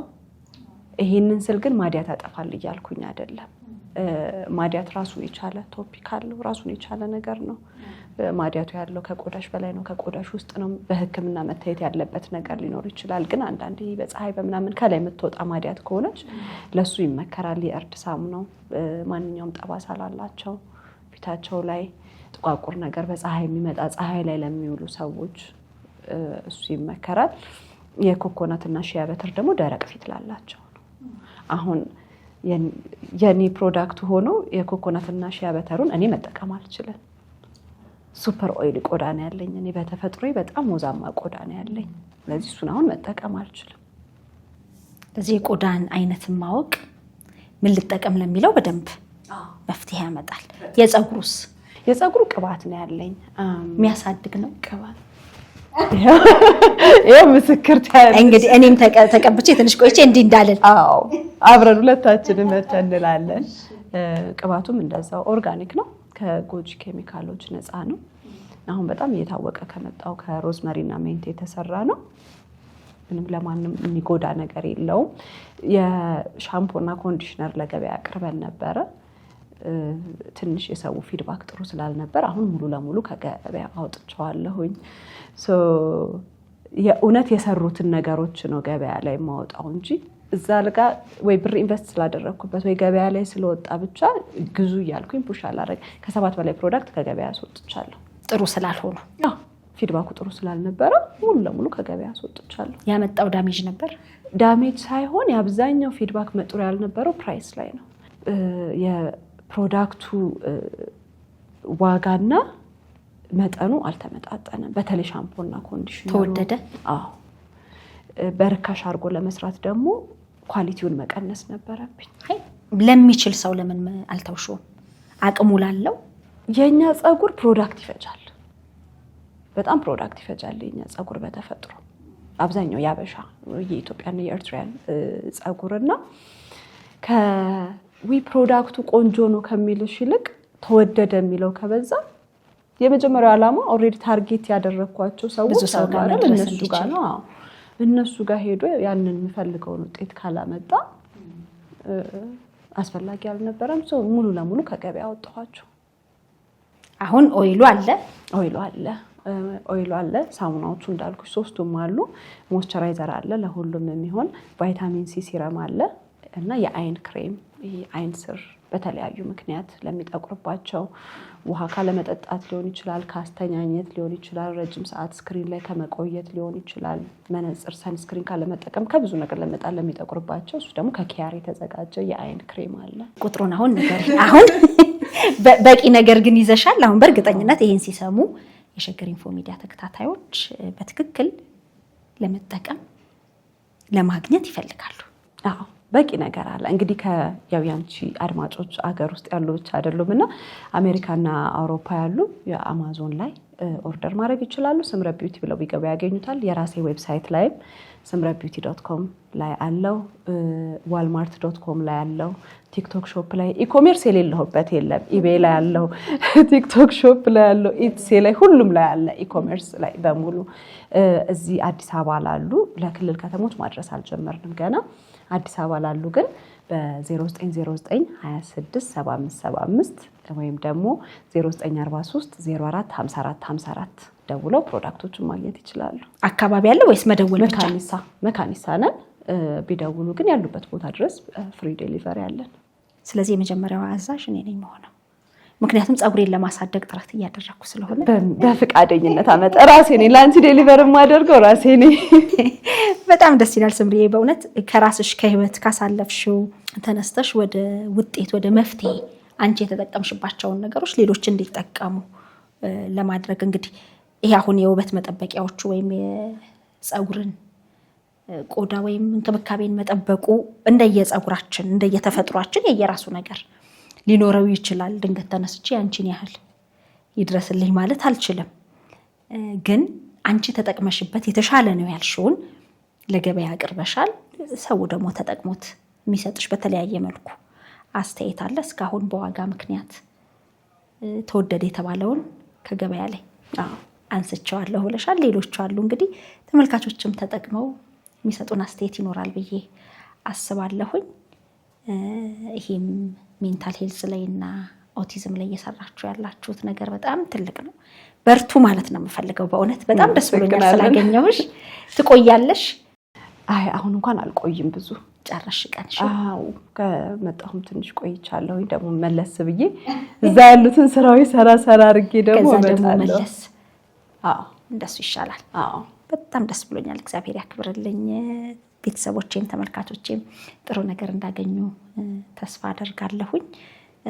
ያለውንም በብራንድ የተዘጋጁትንም ነገሮች እንዲጠቀሙ አስተያየትም እንዲሰጡ ነው። አንቺ ግን ማለት የምትፈልጊው ነገር ካለ እድል ልስጥ። አመሰግናለሁ መሲ፣ በጣም ነው የማመሰግነው። በዚህ አጋጣሚ ሳናጠቃልል ማለት የምፈልገው ነገር ይሄንን ስል ቢሆን የተወሰኑ አካላትን እንደዚህ አታድርጉ አትጠቀሙ ለማለት አይደለም። እኔ የሜዲካል አድቫይዘርም አይደለሁኝም። ነገር ግን በተለይ ልጆች ላይ፣ ወጣቶች ላይ፣ ቲኔጀሮች ላይ እኔ ሜካፕ በጀመርኩበት እድሜ ላይ ያሉ ልጆች በጣም ሜካፕ ተጠቃሚ ሆነዋል። አሁን በጣም ቆዳቸው ዳሜጅ እየሆነ ነው። ቆዳ ዳሜጅ ብቻ መሆን አይደለም። አሁን አብዛኞቻችን አስተውለን የማናውቀው አስበን የማናውቀው ነገር ምንድነው? ከሰውነታችን ክፍሉ በሙሉ በጣም ሰፊውን ፓርት የያዘው የሰውነት ቆዳ ነው። ያንን ነው ዳሜጅ እያደረግን ያለ ነው። ያንን ነገር ዳሜጅ ስናደርግ ደግሞ በብጉር በማዲያት ብቻ አይደለም፣ የቆዳ ካንሰር የሚባል ነገር አለ። ከላይ የምንቀባው ነገር እዚህ ጋር የሚቀር ብቻ ነው የሚመስለን፣ አይደለም። ቆዳችን በሙሉ ቀዳዳ አለው፣ ወደ ውስጥ ነው የሚገባው። ልክ እንደምንመገበው ምግብ ነው ወደ ውስጥ የሚገባው። እና የምንጠቀመውን ነገር ለይተን ብናቅ፣ የምንጠቀምበትን እድሜ፣ በተለይ ወላጆች ደግሞ ልጅነት በራሱ ውበት ነው አይደል? አዎ ልጅነት በራሱ ውበት ነው። አይውሽኒ ልጅነቴን በእድሜ እንደዛው በናቹራል ነገር ተውቤ ባልፈው ሜካፕ ባልጀምር ኖሮ የምመኘው ነው ራሴ ሪግሬት የማደርገው ነገር ስለሆነ ወላጆች ለልጆቻችንን የምንሰጣቸው ሜካፖች ብናቃቸው፣ ብናነባቸው የተጻፉትን ነገሮች አስፈላጊነታቸውም ላይ በደንብ ማስተዋሉ ቢኖር ያስፈልጋሉ። ለዛን ጊዜ አሁን ላይ እንግዲህ እንደምንመለከተው ደሃ እንጂ አስቀያሚ የለም አይነት ተጀምሯል። አስተውለሽ ከሆነ አንዳንዴ በተፈጥሯችን እንግዲህ እግዚአብሔር በፈጠረን መልኩ ምንም አፍንጫዬን ወዴትም ልወስደው አልችልም። በቃ ተፈጥሮዬ ነው አምኖ መቀበል። ከዛ በኋላ ደግሞ ከራስ ቀለም ቁመና ምናምን ጋር መሄድ ነገር ማድረግ ነው። ግን እንደው ደርሰን ባለዞማ ፀጉር ካልሆንን እንግዲህ በአብዛኛው በሜካፕ እና በፀጉር ይመስለኛል ሴቶች መልካቸው ልውጥ እያለ በቃ የሚያማምሩ ሲሆኑ ደሃ እንጂ አስቀያሚ የለም፣ ገንዘብ ካለሽ ምኑንም ማድረግ ትችያለሽ ወደሚለው የመጣሁና ስለዚህ ነገር አንቺ ምን ትያለሽ? ደሃ እንጂ አስቀያሚ የለም። አስቀያሚ የለም። ራሳችን የሆነ ወቅት ላይ የሆነ ጀነሬሽን ላይ እየተቀየረ የመጣ የውበት መለኪያ ተብሎ የተቀመጠ ነገር አለ። እሱን ይዘን ነው ከሌ ቆንጆ ከሌ አስቀያሚ የምንለውና አስቀያሚ የለም በሚለው እስማማለሁ። ግን ደግሞ ቆንጆ ተብለሽ ለመታየት ቆንጆ ለመባል ኦር የሆኑ ሰዎች ያስቀመጡትን ቆንጆ ማለት ይሄ ነው ብለው ያስቀመጡትን ነገር ለማሟላት አንቺ እንዳልሽው ሜካፕ መጠቀም ፀጉር መቀጠል ብቻ አይደለም። አሁን ደግሞ ከሱ ገፋ ብሎ ደግሞ ወደ ሰርጀሪው ሄዳል። ከዛ ሴት ነው የምንሄደው ያሳስብሻል? አዎ ስለ ራሴ ባላስብ ልጆቼ ያሳስቡኛል። ልጄ ነገ ጠዋት ተነስታ የውበት ማሳመሪያ ብላ ምንድነው ቀጥላ የምትመጣው? ምንድነው ተቀዳ የምትመጣው? ምንድነው ተሰርታ የምትመጣው ነገር? አስቀያሚ የለም። ግን ደግሞ ገንዘብ ስላገኘን ብቻ ገንዘብ ስላለን ብቻ አክሰሱ ስላለን ብቻ የምንጠቀማቸውን ነገሮች ለይተን ብናቅ፣ የኛ ማያሳስበን ከሆነ የልጆቻችን ብናስብ፣ ተሰርተው አምረው ሶሻል ሚዲያ ላይ ወጥተው እየተደነቁ ያሉትን ብቻ ሳይሆን በዛ ነገር ህይወታቸውን ያጡ፣ በዛ ነገር አካላቸውን ያጡ፣ በዛ ነገር ከራሳቸውም ጋር ከሰው ጋር ከፈጣሪያቸውም ጋር ተጣልተው ከቤት መውጣት ያቆሙ፣ ዲፕሬሽን ውስጥ የገቡ ራሳቸውን ያጠፉትን እናያቸዋለን ወይ? ወጥተው ያማረባቸውን ጥሩ ኮሜንት የተሰጣቸውን ብቻ አይደለም፣ ቤት ውስጥ የተዘጋባቸውን፣ የቆዳ ካንሰር የያዛቸውን፣ አንድ ነገራቸውን አሳምራለሁ ብሎ የሆነ ነገራቸውን ያጡ በጣም ብዙ፣ በተለይ በሴት እህቶቻችን ላይ ስለሆነ ይሄ ነገር የሚታየው እነሱንም የሰው ልጅ አብዛኛው ምንም ብትሆኚ የሆነ ነገር ከማውጣት ወደ ኋላ አይልም። አብዛኛው ጊዜ በተለይ በሶሻል ሚዲያ ብትከሽም፣ ብትረዝሚም፣ ብትወፍሪም፣ ብታጥሪም፣ ብትቀይም፣ ብትጠቁሪም ከዛ ደግሞ የቀለው ለመጥቆር የሚያደርገው ትግል የጠቆረው ለመቅላት አለ እና ራሳችንን አክሴፕት እናድርገው። ራሳችንን አክሴፕት ካደረግነው ትግልም አይኖርብንም። ጦርነቱ ጻማን ከራስ ጋር መስማማት፣ ከራስ ጋር መታረቅ መጀመሪያ። አዎ ከፈጣሪ ጋር መስማማት፣ ፈጣሪ የሰጠንን ነገር መቀበል እኮ ነው። እሱን ማመስገን፣ ራስን መቀበል እሱን ማመስገን ነው። እውነት ነው። ስለዚህ ከራሳችን ጋር እንስማማ። ትልቅ መልእክት ነው። ትልቅ መልእክት ነውና ሰምሪ በጣም ደስ ብሎኛል። እኔም በጣም ደስ ብሎኛል። በድጋሚ በጣም አመሰግናለሁኝ። በጣም ነው እንግዲህ የተለየ ከተመልካቾች የሚመጡ ጥያቄዎች ካሉ ወይ በዚህ ጉዳይ ላይ እንደው ይሄንን እኮ ብታነሺ የሚሉት ካሉ ጻፉልን አስተያየት መስጫው ላይ። እዛም ብትሄድ በዙም ቆይታ ማድረግ እንችላለን። በሚገባ ቢነሳ የምትሉት እሷን አግኝተሽማ ይሄንን ሳትጠቅሺ ይሄን ሳታነሺ፣ እንዲሁም ደግሞ በምርቶቹ ላይ ስለዚህም ጉዳይ የምትሉት ነገር ካለ ጻፉልን። በድጋሚ በዙምም ቢሆን እንገናኛለን። ለአሁኑ ግን እግዚአብሔር ያክብርልኝ። በጣም ደስ ብሎኛል። በጣም አመሰግናለሁ። እኔም በጣም አመሰግናለሁ መስዬ። ቴንክ ዩ። ውድ የሸገር ኢንፎ ሚዲያ ተከታታዮች የ2018 የአዲስ ዓመት እቅድ ልንገራችሁ። ቤተሰቦቼን ወደ 1 ሚሊዮን ማድረስ ነው። ይህ መቼም ከባድ ይሆናል ብዬ አላስብም። ምክንያቱም በሸገር ኢንፎ ሚዲያ የምንለቃቸውን ቪዲዮዎች የሚመለከቱ 60% የሚደርሱ ቤተሰቦቻችን ሰብስክራይብ ያላደረጉ ናቸው። ስለዚህ እናንተ በዚህ ሰዓት ይህንን ቪዲዮ የምትከታተሉ ሰብስክራይብ የምትለውን በተን ነካ ካደረጋችሁ ይህንን እቅዴን ታሳኩልኛላችሁ። ስለዚህ በቅርቡ 1 ሚሊዮን ለመድረስ እንድንችል እናንተ ሰብስክራይብ ያላደረጋችሁ ውድ ቤተሰቦቻችን ሰብስክራይብ እንድታደርጉ በአክብሮት ነው የምንጠይቀው። ሸገር ኢንፎ ሚዲያ ትክክለኛና ተአማኒ የሆኑ መረጃዎችን የምታገኙበት ነው። እናመሰግናለን።